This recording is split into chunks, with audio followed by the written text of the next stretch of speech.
Good morning दोस्तों, कैसे हो आप लोग। आज हम एक अच्छे भूत की कहानी पढ़ेंगे। गांव के किनारे एक पुरानी हवेली थी जिसे लोग भूतिया हवेली भी कहते थे। वहां में लोग जाने से बहुत डरते थे। गांव के लोग कहते थे कि वहां रात को बहुत ही अजीबोगरीब आवाज निकलते थे। कोई भी उसके आसपास जाने से भी डरता है। एक दिन गांव का एक नटखट लड़का रमेश अपना बहादुरी दिखाने के लिए महल के अंदर जाने का फैसला करता है। अंधेरे में वो टॉर्च लेके हवेली में घुस जाता है। हवेली के अंदर वो नजर फटे हुए पर्दे और फर्श पर धूल थे। अचानक रमेश को किसी की रोने की आवाज सुनाई दी। डरते डरते वो आवाज की ओर चल पड़ा। उसने देखा कि अंधेरे में एक बूढ़ी औरत बैठी थी। रमेश ने हिम्मत जुटाकर पूछा, आप कौन हो?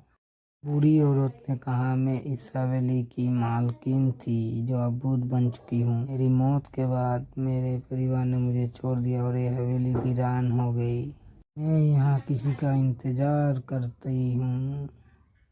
रमेश ने उस औरत को कहा, आपकी आत्मा को शांति चाहिए। मैं आपके परिवार को इस हवेली में बुलाऊंगा और इसे फिर से आबाद कर दूंगा। ठीक अगले ही दिन रमेश ने गांव वालों की मदद से उस औरत के परिवार को खोजा।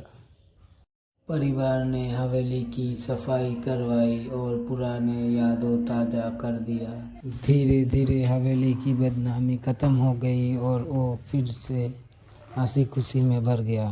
तो दोस्तों, हमें इस कहानी से ये सीख मिली कि हमें हमारे पूर्वजों को कभी भी उनको भूलना नहीं चाहिए, क्योंकि उनके आशीर्वाद से ही हम आगे बढ़ते हैं। तो अगर कहानी अच्छी लगी तो लाइक, कमेंट, शेयर, सब्सक्राइब जरूर।